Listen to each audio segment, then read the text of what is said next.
निवेदन आपण मैंने श्रृंखला सहित अर्घ पानी पाई भक्त मैंने धीरे धीरे बाहर जातु धीरे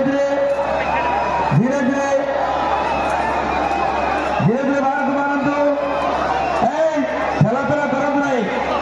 जमा ठेलापेला हूँ ना आपण मैंने धीरे धीरे बाहर को बाहर जातु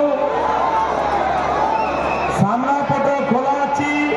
श्रृंखला सहित एवं धैर्य सहित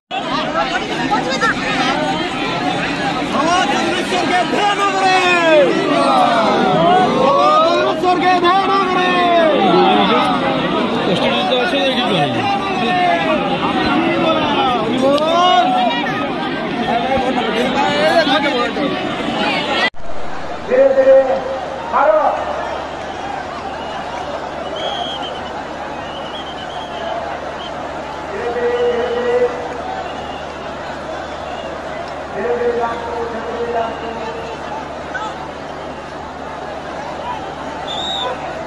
धीरे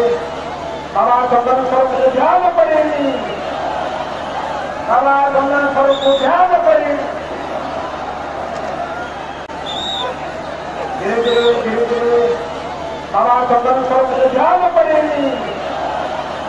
बाबा चंदन स्वरूप को ध्यान पड़ेगी।